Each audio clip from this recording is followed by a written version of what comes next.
Charlotte, ta profession est d'être shiatsuki et tu accompagnes aussi des personnes guidées par le cheval. Tu es également une jeune maman, puisque j'ai vu apparaître petit garçon qui apparaissait de temps en temps pendant la formation. Et tu as des chevaux, parce que tu accompagnes aussi des personnes, tu fais pension, même si tu n'aimes pas ce terme, pension cheval. Et donc tu as des chevaux chez toi. Mais on va plus particulièrement parler du cheval que tu as choisi pendant la formation qui s'appelle l'acrobate et peut-être qu'on parlera d'un autre, on verra comment la conversation va se dérouler. Alors, est-ce que tu peux nous parler de l'acrobate? Oui, alors bonjour et merci déjà de m'avoir Avec invité pour plaisir. témoigner pour cette formation. L'acrobate, je l'ai rencontré quand il avait 3 ans et demi et il va en avoir 25 cette année. Donc ça fait un moment qu'on chemine tous les deux. Et puis au début, moi j'étais plus orientée équitation classique et on faisait des concours de complet et de CSO. Et en fait, assez rapidement, au bout de 3 4 années, il m'a bien fait comprendre que c'était pas du tout son truc. Et ben moi, j'ai observé que c'était pas le mien non plus, parce qu'à chaque fois, j'étais dans des états de stress assez, assez hauts. Je maîtrisais plus rien du tout. Si je maîtrisais quelque chose, c'était pas sûr non plus. Enfin bon, voilà, donc je me suis dit, ok, on arrête tout. Quand j'allais le voir au box, il me montrait ses fesses. Quand je voulais mettre le filet, il levait la tête très haut. Enfin voilà. Il me montrait plein de signaux d'inconfort et de mécontentement, quoi. J'ai tout arrêté. Je me suis dit, bon, bah, il faut que je trouve autre chose parce que je ne voulais pas quitter le lien avec lui ni avec les chevaux. Et voilà, je vais la faire rapide, mais petit à petit, j'ai découvert une autre façon de rentrer en lien avec les chevaux, avec d'autres pratiques, d'autres approches, et notamment l'approche d'Arlette Agassi en équipédagogie Akita. Ok. Et comment est-ce que tu as entendu parler de cheval en lien du coup?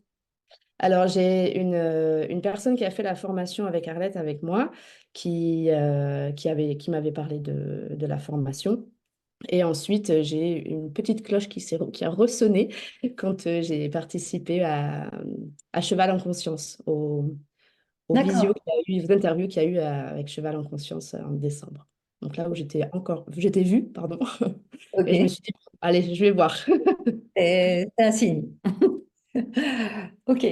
Euh, donc, on s'était arrêté dans ta présentation avec l'acrobate sur le fait que il t'a expliqué que ce que tu lui proposais, c'était pas sa came, et que grâce au fait qu'il refusait, ben, tu te rendais compte que c'était pas la tienne non plus quelque part. Ouais. Et donc, pourquoi est-ce que tu as décidé, puisque tu as d'autres chevaux apparemment, pourquoi est-ce que tu as décidé particulièrement de faire la formation avec lui et comment était votre relation avant de commencer la formation? Oui. Je vais commencer par répondre à la deuxième question d'abord. Oui, j'en ai posé deux en une, excuse-moi. Alors avant la formation, je dirais que j'avais une relation avec lui déséquilibrée, dans le sens où moi je cherchais du lien et lui il me donnait de la fuite, en gros. Donc quand je rentrais dans l'espace, dans le pré ou dans la stabu ou quoi, il partait. Quand je voulais aller vers lui pour le brosser, pour lui mettre en licol, soit il partait, soit il levait la tête. Enfin voilà, c'était à sa façon de me dire non. Et, Et avec tout le chemin qu'on a parcouru, j'ai senti en fait qu'il s'était mis j'ai envie de dire, dans une sorte de bulle de protection pour ne Mhm. plus être atteint de ce que je pouvais faire qui n'était pas à l'écoute finalement. Mhm. Donc je me suis dit, voilà, c'est le seul avec qui j'ai une relation comme ça. Les deux autres, ils sont très avenants, je peux les toucher sans problème. Enfin voilà, c'est très différent. Et je me suis dit, ben, j'ai quand même envie de l'aider à sortir de sa bulle et en fait de l'aider à être vraiment lui-même, vraiment qui il est, pour qu'il puisse ben, un petit peu se retrouver. Alors c'est peut-être prétentieux de dire ça, mais je me suis dit que voilà, ça pouvait peut-être être bénéfique pour lui et pour nous dans la relation. Ok. Et donc, tu n'avais pas, tu as dit que tu avais fait la formation de Arlette Agassi. Tu n'avais pas fait la formation avec lui, du coup? Si, si, j'avais fait la formation avec lui Ok. et Mais j'ai pas, à ce moment-là, j'ai peut-être pas su prendre les informations comme il faut. Et du coup, ben, quand je lui proposais des exercices ou des choses comme ça, il les faisait. Oui, il les faisait. Mais c'était bon, je le fais, puis on passe à autre chose. Il n'y avait pas de joie, il n'y avait pas de pétillance dans ses yeux, il n'y avait pas d'allant. Voilà. Alors, il y en a eu un tout petit peu à un moment donné, quand il a vu qu'on changeait de façon de communiquer, évidemment. Mais c'est pas resté longtemps et c'est pas allé plus loin. Donc, je pense qu'à ce moment-là, j'avais peut-être pas encore, je sais pas, assez de conscience ou d'éclairage euh, sur mon chemin pour pouvoir aller plus loin, quoi. D'accord. Et donc maintenant, après avoir vécu l'expérience de cheval en lien, qu'est-ce que tu as apprécié particulièrement dans la formation? Ce que j'ai apprécié pendant la formation, c'est on propose au cheval de rentrer en conversation avec lui, sans l'école, sans corde, sans attache, sans voilà. Et que vraiment, il a cette liberté de dire oui et ou cette liberté de dire non. Et ça, pour moi, c'était quand même énorme parce que du coup, ça m'a amené à accepter son besoin de liberté dans la relation. Et ça m'a aussi amené à ce que moi, j'accepte ma liberté dans notre relation, tout en acceptant de faire d'autres choix que celui que j'avais fait au début, en me disant, bah là, je vais par exemple aller le brosser. Jusqu'à présent, j'allais jusqu'au bout de mon idée, même s'il me disait non. Maintenant, je dis, bah, ok, t'as pas envie, bah, ça marche. Puis bizarrement, maintenant, je peux le brosser en liberté, il reste, il n'y a pas de problème. Hmm. Et donc, quand tu as commencé, quand tu t'es embarqué dans la formation, c'était quoi ton projet avec l'acrobate? C'était de, de retisser, je sais même pas s'il a vraiment existé, mais en tout cas de tisser un lien où on se comprend et où on peut communiquer tous les deux et où on est vraiment dans un respect des besoins de l'un de l'autre. Tu avais quand tu dis j'ai l'impression que ça n'a jamais vraiment existé, tu as l'impression que ce lien n'existait pas, sauf maintenant? Bah, il a existé un tout petit peu à un moment donné quand j'étais en formation d'Akita, d'équipe pédagogie Akita. Mais voilà, à ce moment-là, ce que je disais tout à l'heure, j'ai peut-être pas réussi à vraiment prendre des bons éléments quand il fallait. Et en fait, il est vite retombé dans quelque chose de lassant, quoi. Où Hmm. finalement, voilà, il faisait les choses parce que je lui demandais, mais c'était pas beaucoup d'envie, quoi. Et Et donc, mon grand rêve avec lui, ça serait de pouvoir partir balader n'importe où à côté, sans corde, sans licol, sans rien du tout, quoi. Avec oui, si la confiance et la sécurité. bien sûr. Et où est-ce que vous en êtes par rapport à ça aujourd'hui dans la relation, dans ce lien, dans cette communication? On en est bien loin, enfin on a bien avancé, je veux dire, parce que autant au début, ben voilà, comme je le disais, il venait pas vers moi. Quand je lui proposais des choses, il partait. Et maintenant, quand je vais pour lui proposer des séances de cheval en lien, il va pousser tout le monde pour rester avec moi. Quand je me déplace, il me suit. Quand je rentre dans la carrière, il me suit. Quand je sors, il me suit. Donc voilà, il y a une belle évolution qui s'est faite. Et je sens que mon regard, évidemment, sur lui a changé. Mais Ouais. ce à quoi je ne m'attendais pas, c'est que son regard sur moi a changé aussi. Hmm. Et au-delà de ça, j'observe aussi que les choses ont changé dans sa position dans le groupe avec les congénères. Il ose beaucoup plus s'exprimer. Voilà, il va vraiment prendre sa place. Ouais. Et effectivement, moi je me souviens du début, c'était un cheval un peu fermé. Mm. Et un peu contrairement à toi, je voyais bien qu'il discutait avec toi, mais c'est comme si vous passiez l'un à côté de l'autre. Ouais, Les dernières vidéos que tu as postées, ouais. c'est juste incroyable, quoi. C'est juste Ouais. incroyable. Ouais, il discutait avec moi, mais moi, je comprenais pas en fait ce qu'il me disait. Hmm. On était, comme tu dis, en parallèle. Ouais. Ouais. Et donc, pour en arriver au résultat que tu as aujourd'hui, qui est juste magnifique, qu'est-ce qui t'a été le plus utile dans la formation? Euh, je pense que ce qui m'a été le plus utile, c'était de faire très très peu à Mhm. côté de lui et de, on va dire, considérer vraiment ce qu'il me dit et de réagir à ce qu'il me dit et ne pas être moi d'abord et lui après. Ouais.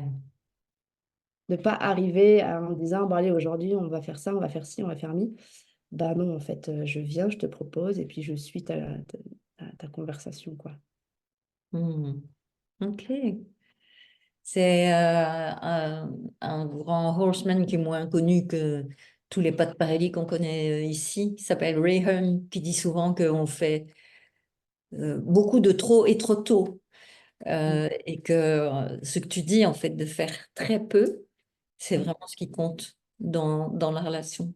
Avant de commencer, enfin, on a un petit peu parlé, j'ai dit peut-être parler d'un autre cheval. Tu as cette chance-là d'avoir un nouveau cheval avec lequel tu es revenu vers moi pendant la formation. Qu'est-ce que tu as appris euh, dans le lien qui se tisse avec ce cheval-là, de différent parce qu'on on est et même dans la couleur, dans la couleur, dans du noir et blanc.